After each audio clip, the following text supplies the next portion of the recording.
El capítulo 3 del Evangelio de Mateo concluye mostrando a Jesús saliendo de las aguas del bautismo, el Espíritu Santo descendiendo sobre él en forma física como de una paloma, y se escucha la voz del Padre desde el cielo que dice: "Este es mi Hijo amado en quien tengo complacencia". Y en esta ocasión estudiaremos el Evangelio de Mateo, capítulo 4. Versículos 1 y 2. Entonces, Jesús fue llevado por el Espíritu al desierto, para ser tentado por el diablo. Y después de haber ayunado 40 días y 40 noches, tuvo hambre.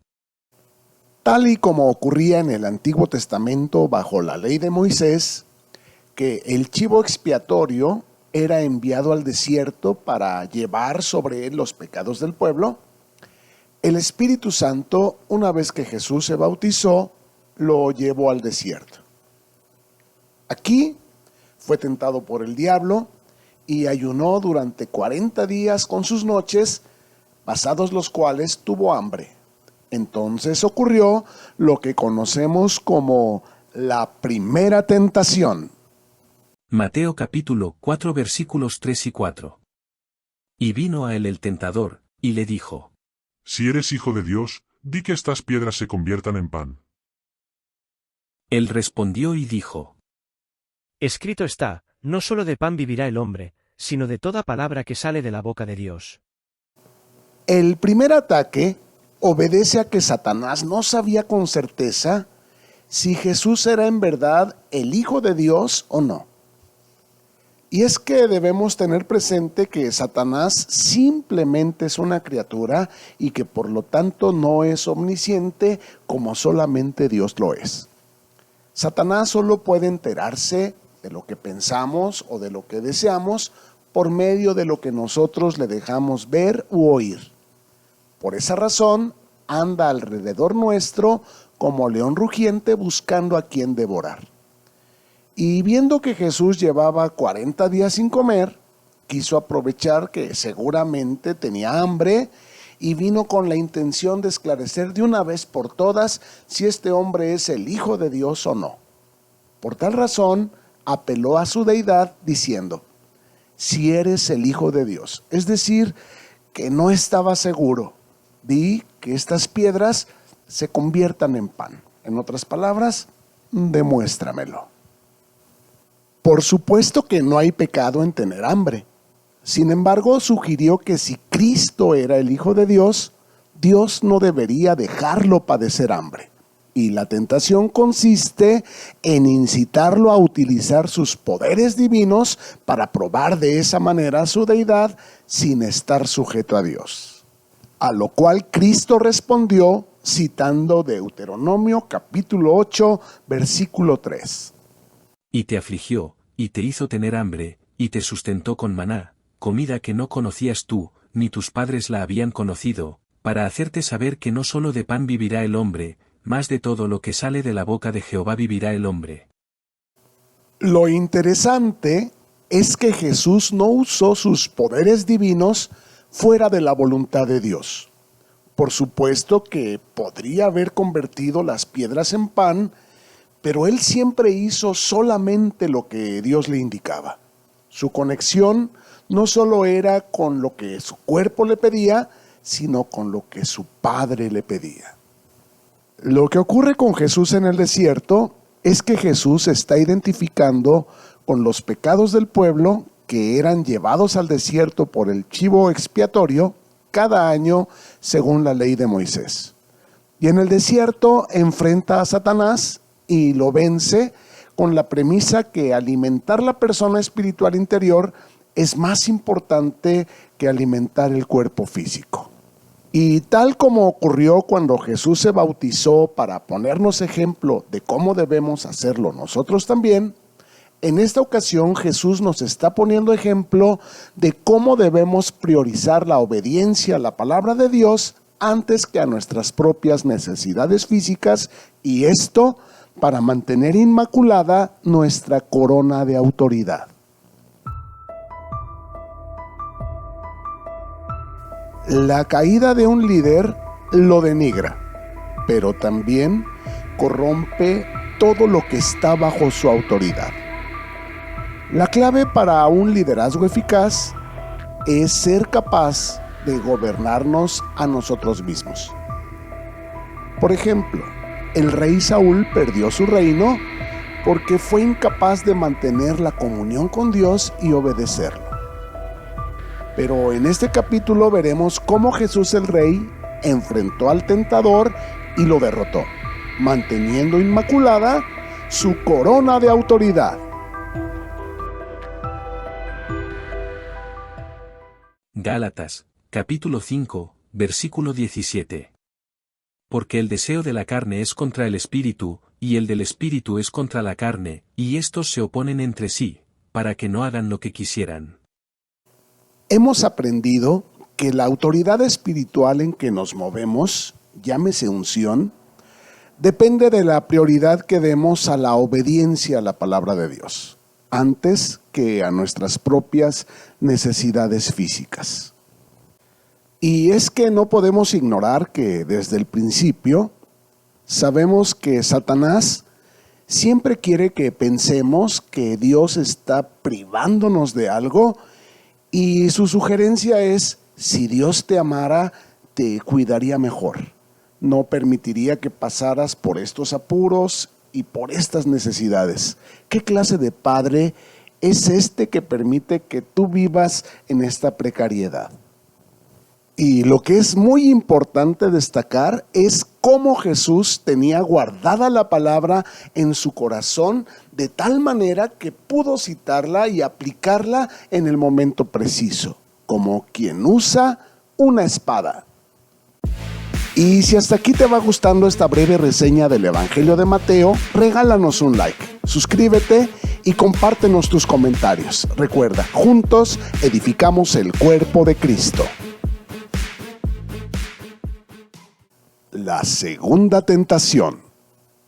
Entonces el diablo le llevó a la santa ciudad, y le puso sobre el pináculo del templo, y le dijo: Si eres hijo de Dios, échate abajo, porque escrito está: a sus ángeles mandará cerca de ti, y en sus manos te sostendrán, para que no tropieces con tu pie en piedra. Jesús le dijo: Escrito está también: no tentarás al Señor tu Dios. No sabemos cuánto tiempo transcurrió entre la primera y la segunda tentación. Tampoco cómo hizo Satanás para poner a Jesús sobre el pináculo del templo. Pero vemos que Satanás vino nuevamente y lo desafió. Si eres el Hijo de Dios, arrójate abajo. Al fin, que escrito está que Dios mandará a sus ángeles para que te sostengan y tus pies no tropiecen en piedra. Realmente, Satanás está citando varios pasajes de la Biblia con la intención de engañar a Jesús e incitarlo a caer en la tentación de actuar de manera independiente a Dios. A lo que Cristo le contestó usando Deuteronomio capítulo 6, verso 16. No tentarán a Jehová su Dios, como lo tentaron en Masá. Masá fue un lugar cerca de Oreb en donde los hijos de Israel tentaron a Dios al dudar de su presencia cuando necesitaban agua, y donde Dios hizo que surgiera el agua cuando Moisés golpeó la roca. La clave que descubrimos en el Señor Jesús para mantener su corona de autoridad inmaculada es mantenerse conectado y enfocado en la voluntad de Dios. Las circunstancias, por supuesto que son importantes, pero la prioridad siempre es honrar a Dios. Si Dios hubiera sido quien le dice a Jesús, arrójate, pues se lanza. De manera que, aunque Satanás citó la Biblia, Jesús sabía perfectamente que esas palabras no provenían de Dios. Esto nos demuestra que hablar Biblia no necesariamente es hablar de parte de Dios. Y Jesús nos advierte: por sus frutos los conocerán. Son lobos rapaces vestidos de ovejas. La tercera tentación. Otra vez, Le llevó el diablo a un monte muy alto, y le mostró todos los reinos del mundo, y la gloria de ellos, y le dijo: Todo esto te daré, si postrado me adorares. Entonces Jesús le dijo: Vete, Satanás, porque escrito está, al Señor tu Dios adorarás, y a Él solo servirás. El diablo entonces le dejó, y he aquí vinieron ángeles y le servían. Lo que está haciendo Satanás en esta tentación es ofrecer a Cristo una manera fácil de llegar a ser rey, pero sin redimir al mundo y sin despojarlo a él. Y por tercera ocasión, Jesús responde citando un pasaje del libro de Deuteronomio. Deuteronomio capítulo 6, versículo 13. A Jehová tu Dios temerás, y a Él solo servirás, y por su nombre jurarás. Te explico la relación que hay entre estas tres palabras: adoración, temor y servicio. Adoramos lo que tememos y servimos lo que adoramos. ¿Temes que el dinero no te alcance? Entonces adoras al dinero y por lo tanto sirves al dinero. Crees en el dinero como un Dios todopoderoso y lo adoras y sirves. ¿Temes que tu mujer te engañe o que te deje por otro hombre? Entonces adoras a esa mujer, es decir, te esmeras porque sientes que tu vida depende de ella y la complaces lo más que puedes. La colmas de lisonjas, la sirves. Del mismo modo, temer a Dios es darle su lugar y su respeto, honrarlo y obedecerlo. Entonces lo adoras y lo sirves. Estudias su palabra y la obedeces y la publicas.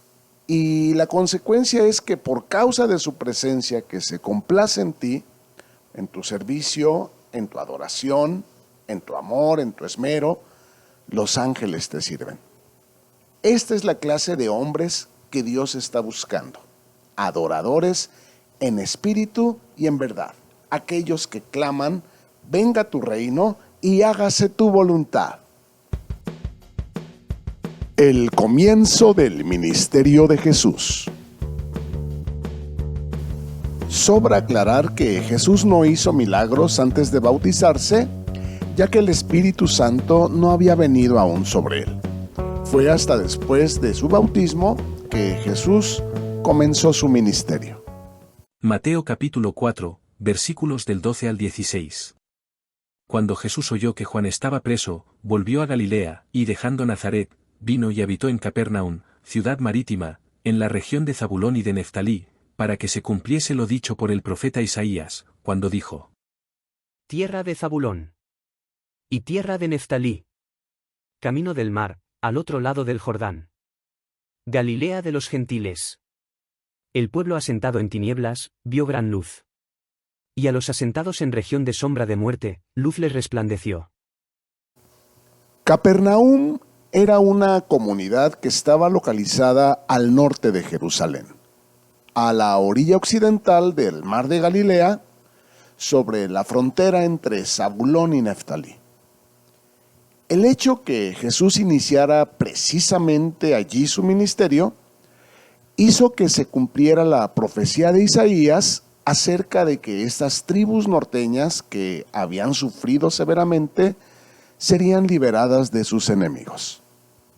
Isaías capítulo 9, versículos 1 y 2. Mas no habrá siempre oscuridad, para la que está ahora en angustia, tal como la aflicción que le vino en el tiempo que livianamente tocaron la primera vez a la tierra de Zabulón, y a la tierra de Neftalí. Pues al fin llenará de gloria el camino del mar, de aquel lado del Jordán, en Galilea de los gentiles. El pueblo que andaba en tinieblas, vio gran luz. Los que moraban en tierra de sombra de muerte, luz resplandeció sobre ellos. Y continuamos con el relato que Mateo nos hace acerca del inicio del ministerio de Jesús. Mateo capítulo 4, versículo 17. Desde entonces comenzó Jesús a predicar, y a decir: arrepiéntanse, porque el reino de los cielos se ha acercado. La frase "el reino de los cielos se ha acercado" no significa que dicho reino ya se haya establecido sobre la tierra en su total plenitud, pero se ha acercado, es decir, ha iniciado un proceso, del cual la venida del Espíritu Santo son las arras. Es decir, que una novia está siendo desposada y que están por celebrarse unas bodas. Y estas bodas son las bodas del Cordero, el cual reinará sobre la tierra juntamente con su esposa durante 1000 años. Andando Jesús junto al mar de Galilea, vio a 2 hermanos, Simón, llamado Pedro, y Andrés su hermano, que echaban la red en el mar, porque eran pescadores. Y les dijo: Vengan en pos de mí, y los haré pescadores de hombres. Ellos entonces, dejando al instante las redes, le siguieron.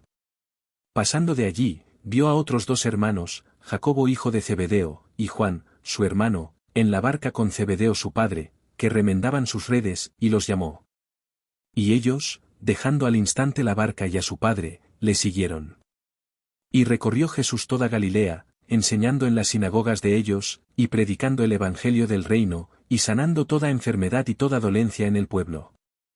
Y se difundió su fama por toda Siria, y le trajeron todos los que tenían dolencias, los afligidos por diversas enfermedades y tormentos, los endemoniados, lunáticos y paralíticos, y los sanó. Y le siguió mucha gente de Galilea, de Decápolis, de Jerusalén, y del otro lado del Jordán. Podemos concluir que el anuncio del reino de los cielos es la declaración de amor del novio a su novia, que es la iglesia. La invitación a que sea su esposa y la conquista de su corazón.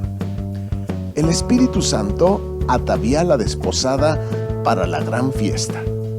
Y entre tanto que el novio aparece para celebrar la gran boda, el Espíritu y la iglesia dicen: ven, Señor Jesús. Que Dios te bendiga.